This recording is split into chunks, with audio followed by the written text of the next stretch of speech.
I remembered nothing. Absolutely nothing. When my eyes finally opened, everything was blurred. Like I was seeing the world through a thick white veil.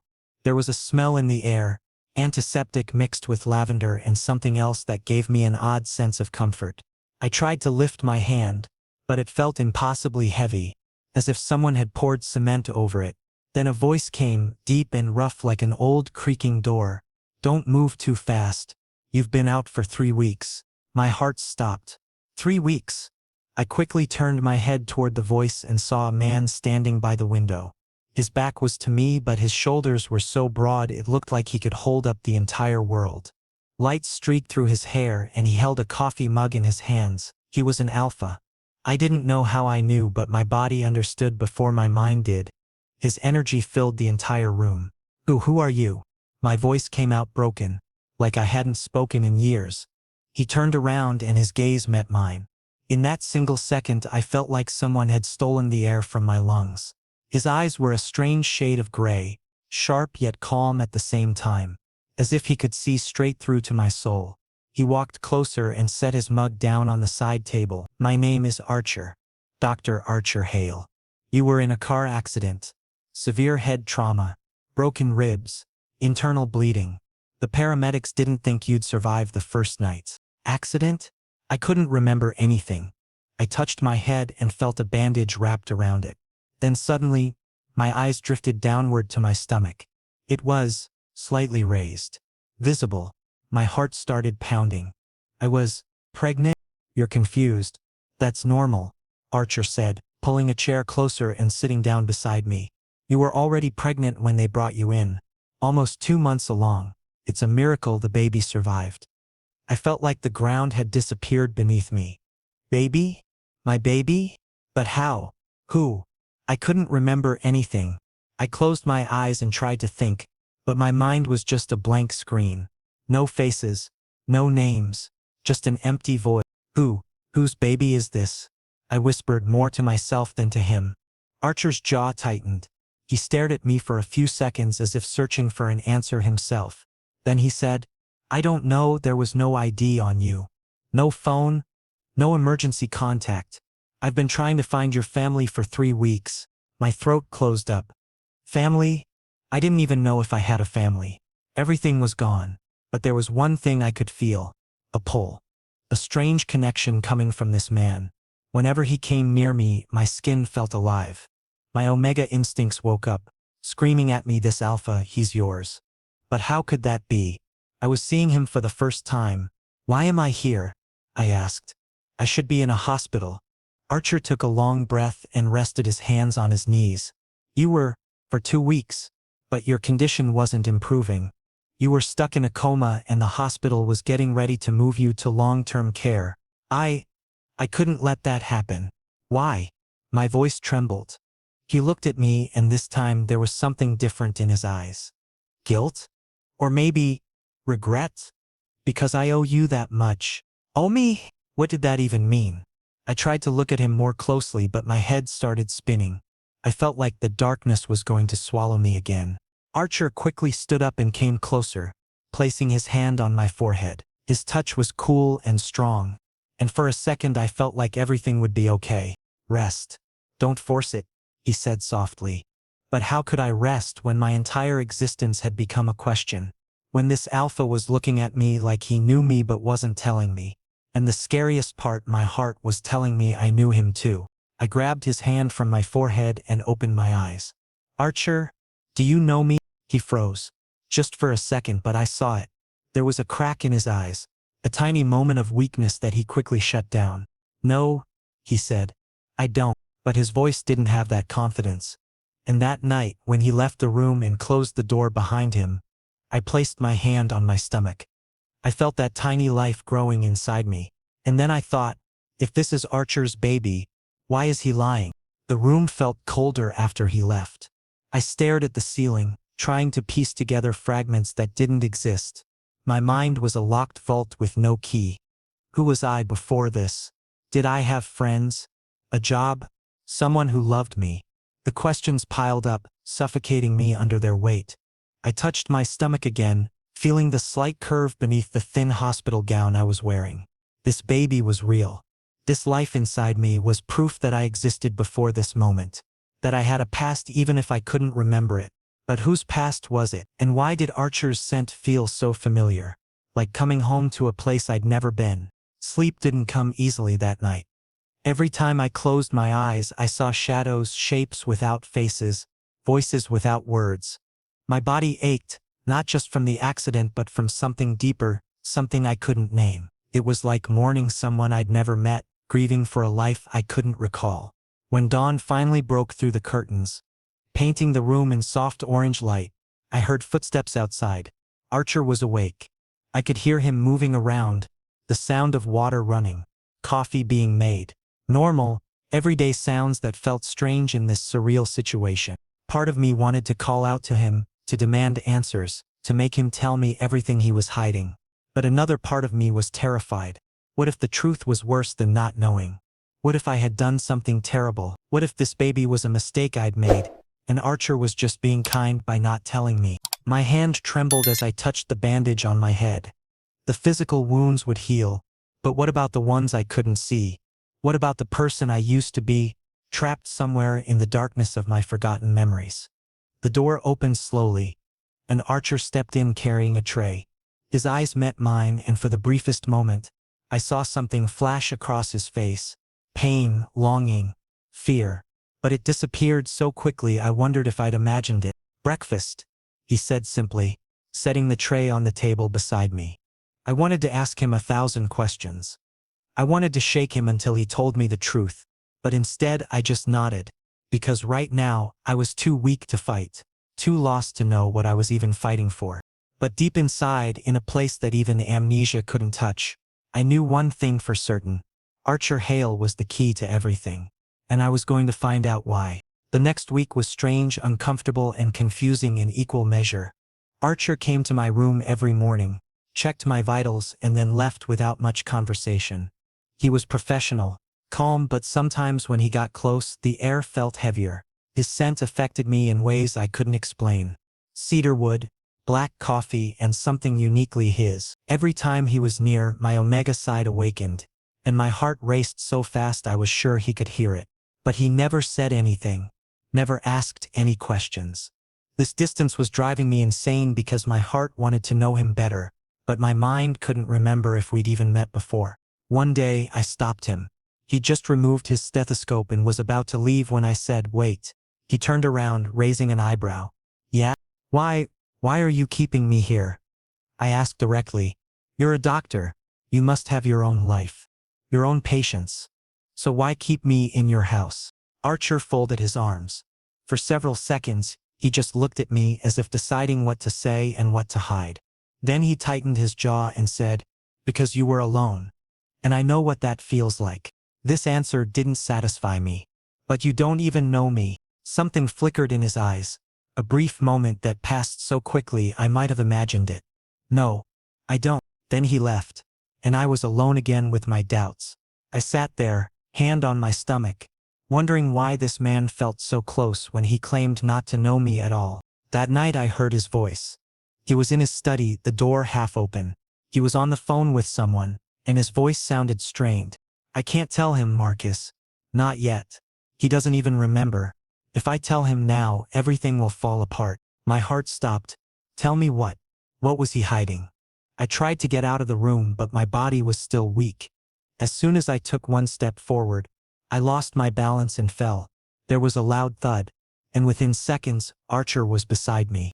"Are you insane?" he said, panic in his voice. He lifted me in his arms so easily, like I weighed nothing, and carried me back to bed. His hands were on my shoulders, and he was so close I could hear his heartbeat. In that proximity, his scent grew stronger, and my entire body reacted like it recognized him. "I just wanted to walk," I said, feeling tears in my eyes.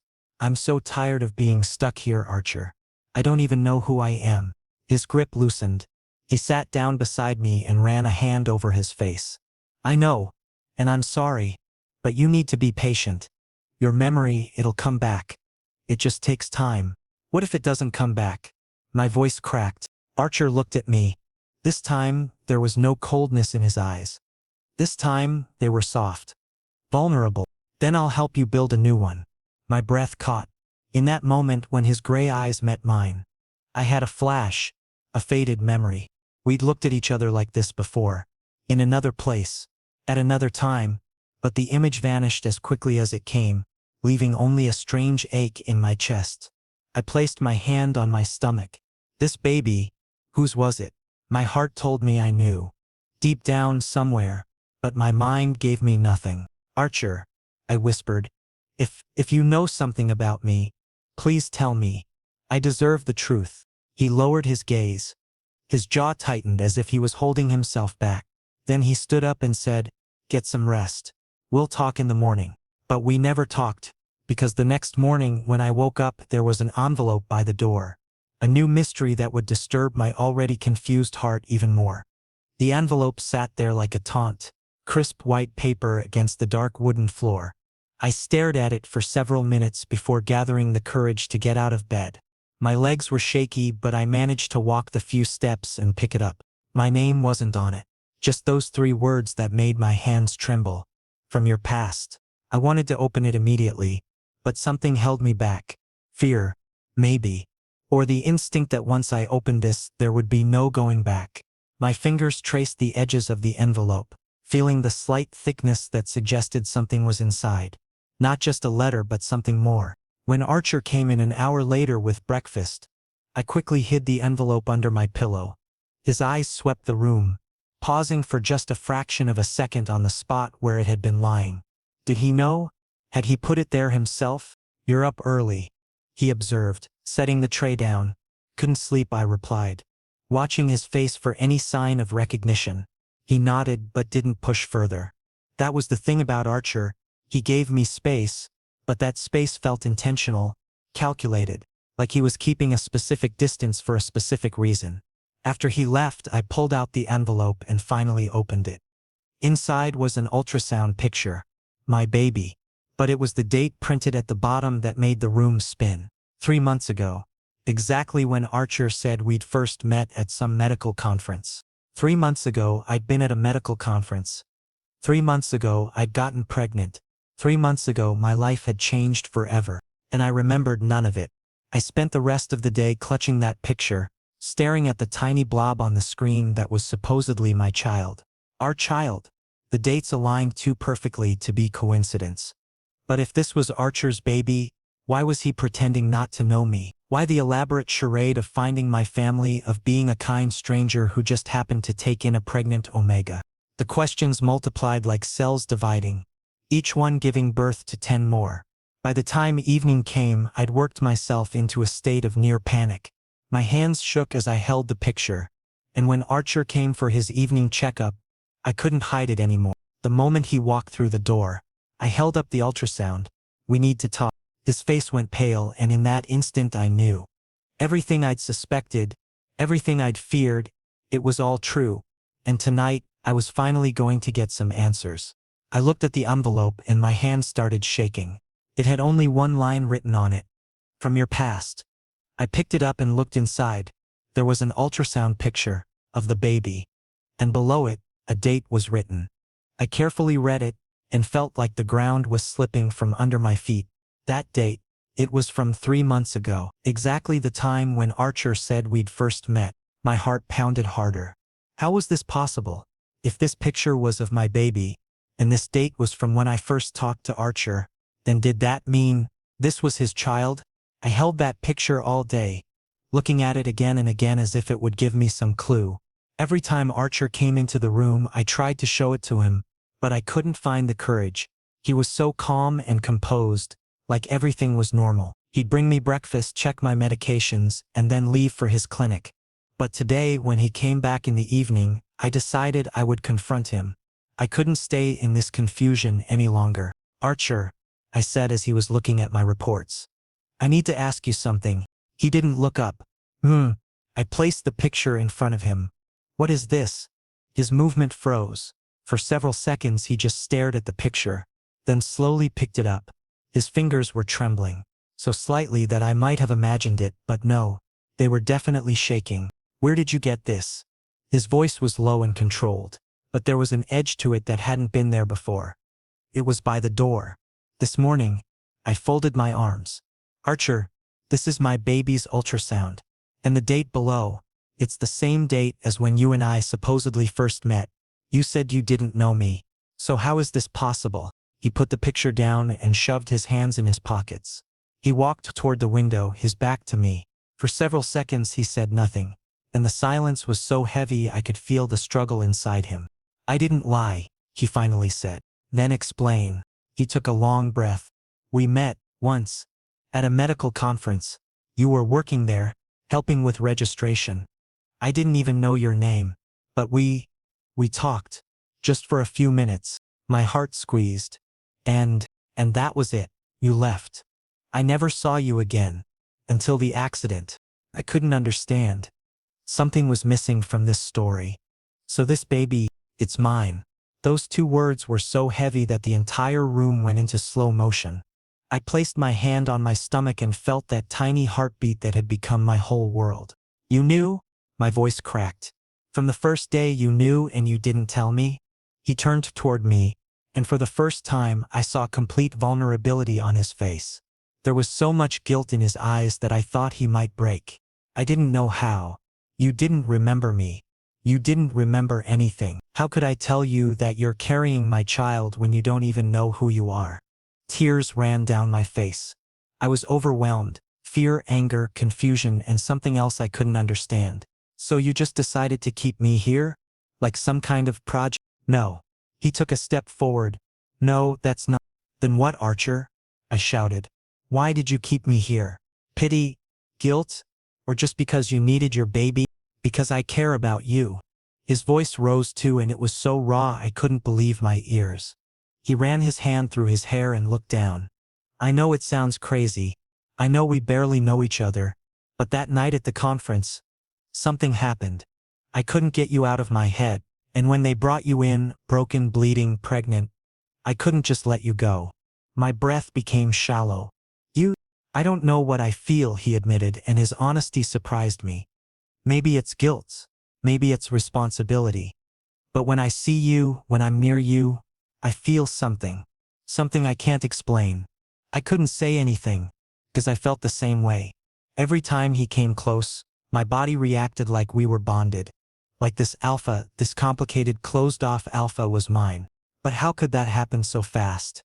In one night, Archer, I whispered, if this is true, then what did we do that night? I can't remember anything. He came back and sat in front of me. His hand touched my cheek, so softly like I might break. You were upset. I found you crying outside the venue. You said you had no one, that you were alone. I just wanted to help. We talked. We had coffee. And then, his voice faded. And then, I encouraged him. Now there was something else in his eyes. Longing. Deep, painful longing. And then I made the biggest mistake of my life. I let you go. I thought about it all night. Archer's words echoed in my mind. He'd let me go because he was scared. But now that fate had brought us together again, would we make the same mistake? I placed my hand on my stomach and made a silent promise to my baby. No matter what happens, I would find the truth. But as I lay there in the darkness, listening to the house settle around me, I realized something else. The truth wasn't just about that night at the conference. It wasn't just about how this baby came to be. The truth was about why Archer looked at me with such pain in his eyes, why his voice cracked when he said he'd let me go, why he'd signed papers to keep me here instead of letting the hospital transfer me. There was more to this story. Layers I hadn't uncovered yet. And that envelope, who had sent it? Who wanted me to know about that ultrasound? Was someone trying to help me, or was this part of something darker? I got out of bed slowly, my legs steadier now than they'd been days ago. I walked to the window and looked out at the dark street below. Somewhere out there was my past, locked away in a mind that refused to give it back. Somewhere out there was the person I used to be, living a life I couldn't remember. But standing here now, with Archer's confession still ringing in my ears and my baby growing inside me, I had to ask myself, did I even want that old life back? Or was this new beginning, as complicated and messy as it was, exactly where I was meant to be? The moon hung low in the sky, and I pressed my hand against the cool glass. Tomorrow, I decided, Tomorrow I would demand more answers. Tomorrow I would stop being passive and start taking control of my own story. Because this baby deserved to know the truth. And so did I. After that night, everything changed. Archer started talking to me, really talking. He told me about his patients, about his clinic, and sometimes about his past too. I learned that he was alone too. His parents had passed away early, and he'd thrown himself into work so completely that he had no time for anything else. When he spoke, I realized we weren't so different. We were both alone. We were both lost. And now we were both trying to understand this new connection between us. One evening, we sat on the couch, watching an old movie, and I felt his hand slowly sliding closer to mine. So gradual, like he was asking permission without words. I moved my pinky toward his, and when our fingers touched, electricity shot through my entire body. "Does it hurt?" he asked, eyes still on the screen. "What?" Not remembering. I took a breath. Sometimes, when I think about having a life before, maybe family, friends, dreams, and now it's all gone, it feels like I'm living someone else's existence. Archer turned to look at me. "You're not. This is your life now. And you're not alone anymore." My throat tightened. "Archer, why are you doing all this?" He placed his hand properly over mine, and this time he didn't hide it. "Because you deserve it. And because I want to." My heart raced. This was the first time he'd openly admitted he felt something for me. I studied him closely. His sharp jawline, his gray eyes that were always so guarded, and his lips that usually stayed pressed in a thin line. But today they were soft, open. "Can I ask you something?" I said. "Anything." "That night when we met, did you feel it too? The pull?" His grip tightened. "Yes." "Then why didn't you look for me?" He lowered his gaze. "Because I was terrified. I didn't understand what it meant. And by the time I figured it out, you were already gone." I placed my other hand on his cheek. He closed his eyes and pressed his face into my palm like he'd been starving for that touch. I saw moisture gathering at the corners of his eyes. "I'm here now," I whispered. He opened his eyes and looked at me. "But for how long? What if your memory returns? What if you remember someone else? Someone you loved before me?" I shook my head. "Then I'll handle it. But right now, the Omega sitting in front of you, he only knows you. And honestly, Archer, I don't want to know who I was before. I want to know who I am now." Tears filled his eyes. This was the first time I'd seen Archer so vulnerable. He was always so strong, so composed. But in this moment, he was just a man. A man who was afraid of losing something precious. "I don't want to lose you again," he admitted, his voice cracking. "You won't." And then he did something I never expected. He pressed his forehead against mine. Our breaths mingled. Our scents started blending together. And in that moment, I felt like we'd always been this way. Bonded, connected, one. We stayed like that for several minutes, lost in our own world. Then Archer slowly brought my hand to his lips and kissed it. "Thank you," he whispered. "For what?" "For giving me another chance. For trusting me." I smiled, the first real smile that came from my heart. "You've earned it." That night I slept peacefully. For the first time in 3 weeks. But the next morning when I woke up, that peace shattered. Because another envelope lay by the door. And this time it contained just one line. "He's lying. Ask him about the contract." My blood froze and the warmth I'd felt with Archer vanished in an instant. "Contract? What contract?" I clutched the envelope in my hand and all my doubts came rushing back. Did Archer really love me, or was this all for some other reason? The morning light filtered through the curtains, harsh and unforgiving. I sat on the edge of the bed, staring at those 6 words until they blurred together. My hands trembled so badly I almost dropped the paper. Archer knocked softly before entering with breakfast. "Morning.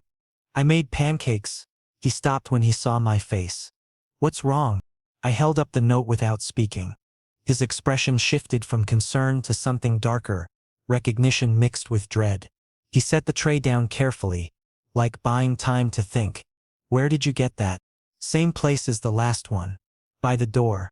My voice sounded hollow even to my own ears. "Is it true? Is there a contract?" The silence stretched between us like a chasm. Finally he nodded. "Yes." But what?" I stood up, anger giving me strength. You were going to tell me? When? After the baby was born? After you had what you wanted? It's not like that. He reached for me, but I stepped back. Then what is it like, Archer? Explain it to me. His jaw clenched. Not now. You need to eat and I have patients waiting. No. I blocked the doorway. You don't get to walk away this time. Tell me about the contract. Now. We stood there 2 feet apart but feeling like miles. And I watched him struggle with the decision to finally tell me the whole truth or keep protecting whatever secret he'd been carrying. The man who'd kissed my hand last night suddenly felt like a stranger again, and I hated it. I kept that letter with me all day. Contract? What contract? Archer had never mentioned any contract. And where were these letters coming from? Who was sending them? My mind spun with possibilities, and none of them were good. I decided I had to find out myself. When Archer left for his clinic, I made my way to his study. The door was locked, but I noticed the key sitting on the shelf above, careless, or maybe he never thought I'd go looking. I opened the door and went inside. The room was organized, files neatly stacked, books arranged, and a desk that was completely clean.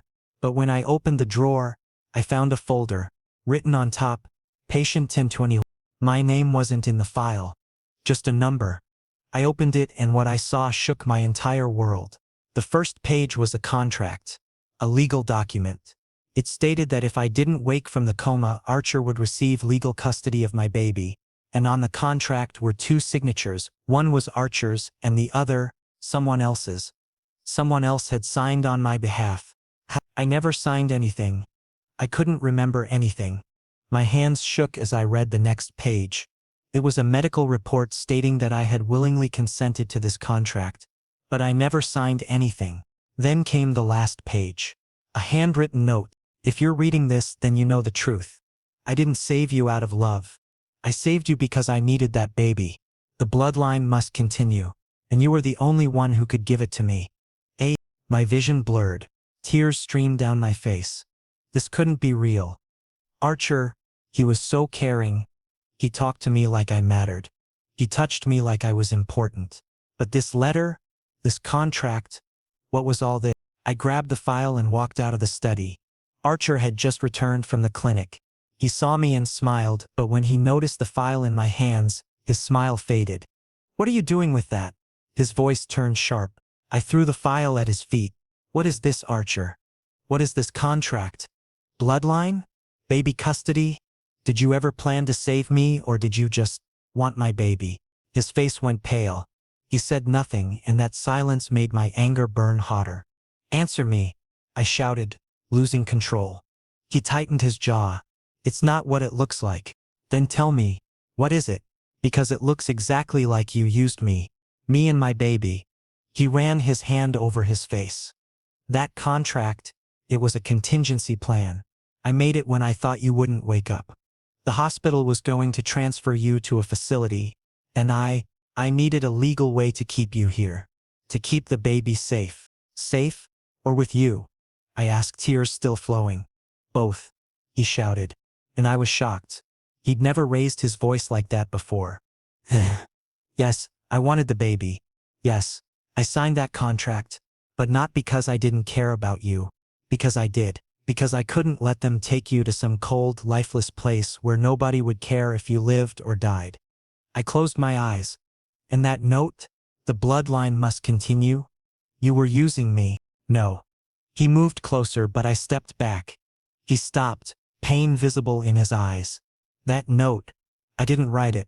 Someone else did. Someone who wants to tear us apart. Who? He closed his eyes. My brother. My heart raced. Your brother? He nodded. Marcus. He wants me to stay alone. He wants the Hale family name to die with me. When he heard you were pregnant with my child, he started doing all this. Sending letters. Faking evidence. So you'd leave me. My head was spinning. But the contract is real. I signed it. But only to protect you. Not to take the baby from you. Never. He took another step toward me. I should have told you from the beginning. But I was scared. I thought if you found out, you wouldn't believe me. You'd think I was manipulating you. I looked into his eyes. And I saw what I needed to see. Truth, regret, and love. Real, genuine love that he'd been trying to hide but couldn't anymore. I'm not going anywhere, I finally said, wiping my tears. But from now on, no more secrets. No more lies. If we're going to do this, it's only with honesty. He nodded. No more secrets. I promise. He came to me, and this time I didn't stop him. He wrapped his arms around me, and I cried there for my fear, my doubts, and my past that I couldn't remember. Archer rested my head on his chest and ran his fingers through my hair. We'll get through this, he whispered. Together. And in that moment I realized that maybe whatever this was, complicated, messy, and confusing, it was real. We were real. But one question still remained. Who was Marcus, and why did he want to separate us? The rest of that day passed in a strange fog. Archer canceled his afternoon appointments and stayed with me. We sat in the living room, not saying much, but the silence felt different now. Heavier, like we were both processing what had been said and what it meant for us going forward. Tell me about Marcus, I finally said as evening approached. Archer stared at his coffee cup. He's my older brother. Always has been. Controlling. He thinks he knows what's best for the family legacy. And what does he think is best? For me to marry some alpha from a powerful family. To create alliances, not connections. He looked at me. When he found out about you, about the baby, he saw it as a threat to his plans. So he's been sabotaging us. Trying to. Archer's hand found mine. But he won't succeed. I won't let him. I squeezed his hand, drawing strength from his certainty even as my own doubts lingered. Because now I knew we weren't just fighting my lost memories or our complicated past. We were fighting someone who actively wanted us to fail. And that made everything so much harder. The next 2 weeks were intense. Archer confronted his brother Marcus. And when the truth came out, we learned that Marcus had indeed sent those fake letters. His goal was to separate us because he didn't want the Hale family heir to come from an unknown Omega. Marcus believed Archer should form an alliance with a powerful Alpha family, not with an Omega whose background was completely unclear. But when Archer made it crystal clear that he would live his life on his own terms and this decision was his alone, Marcus finally backed off. Reluctantly, but he did. My memory also started returning slowly. Small flashes. Some faces. Some places. Some names. I remembered my parents who had passed away when I was young. I remembered my old friend Jenna who now lived in another state and with whom I'd lost contact. And most importantly, I remembered that night when I first talked to Archer. We were both outside a coffee shop. I'd been crying because I'd lost my job and didn't know where to go. Archer came outside, probably on break from the conference, and handed me a tissue. We talked. He made me laugh with funny stories from his hospital. And then we spent one night together. One night that was unexpected for both of us. One night that was meaningful for both of us. But that night had brought us here. When I told Archer all this, he smiled. For the first time I saw him smile properly. Genuine, warm, and free. You remember, he said, placing his hand on my cheek. I do, I said. And now I understand why you didn't let me go. Because you felt what I was feeling too. We both knew that night was something special. He nodded. Always. I never forgot you. Your face, your voice, everything stayed in my mind. That's why when you came in from the accident, I recognized you immediately. We decided we would live our lives honestly. Archer offered me a job at his clinic for administrative help. And I said yes. I tried to find my old life, but eventually realized my real life was here. With Archer. With our baby. This was a new beginning, and I was ready. A month later, when my baby bump was visible and I clearly looked pregnant, we had a small ceremony.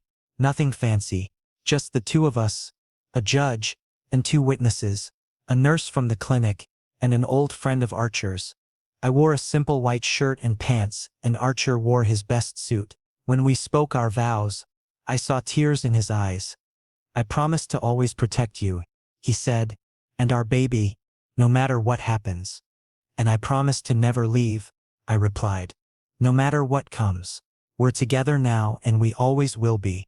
We kissed, and in that moment, I felt like everything had finally fallen into place. Everything finally made sense. 2 months later, when I went into labor, Archer was by my side every second. He held my hand, kissed my forehead, and when our son finally arrived, small, pink, and perfect, we both cried together. What should we name him? I asked, holding our son against my chest and feeling his tiny breaths. Archer touched his little fingers. Elliot. Elliot Hale. I loved that name. Simple. Strong. Perfect. Just like his father. That night, when the three of us were in bed, Archer, me, and Elliot, I finally felt like I'd come home. The part of my memory that was missing didn't matter anymore. Because what I'd built now, this new family, this new love, this new life, it was absolutely perfect. Thank you, I told Archer, holding his hand. For what? For not giving up on me. When I was in the coma. When I couldn't remember anything. When everything got complicated. When Marcus tried to ruin everything. You still didn't leave me. He kissed me soft and slow. I could never let you go. Not then. Not now. Not ever. And when our son fell asleep between us, I finally realized, some things happen by chance. Some things happen by destiny. But what we'd built, that was choice. Our choice. We chose each other in the midst of uncertainty, in the midst of chaos. And it was the most beautiful choice we'd ever made. The weeks that followed were filled with the chaos of new parenthood.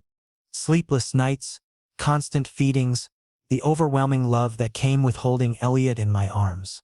Archer proved to be an amazing father, patient, gentle, always knowing exactly what to do even when I felt completely lost.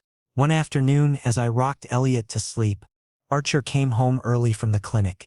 He had a serious expression on his face. Marcus came by today, he said quietly. My heart jumped. What did he want? To apologize.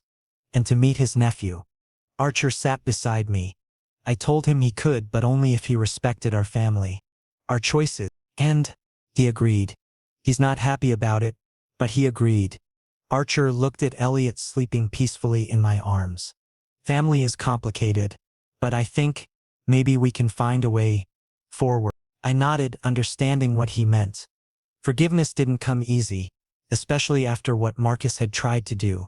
But holding grudges would only poison what we were building. And what we were building was too precious to let bitterness destroy. We'll take it slow, I said. One step at a time. Archer kissed my temple. That's all I ask. As the sun set outside our window, painting the room in golden light, I looked at the life we'd created. A life built on second chances and hard-won trust. A life where love had triumphed over doubt. Where honesty had replaced secrets. Where family had been chosen rather than simply given. My memory might never fully return. There would always be gaps, missing pieces of who I used to be. But sitting here with Archer and Elliot, I realized something profound. Sometimes losing yourself is how you find where you truly belong. And I belonged here, with them, forever.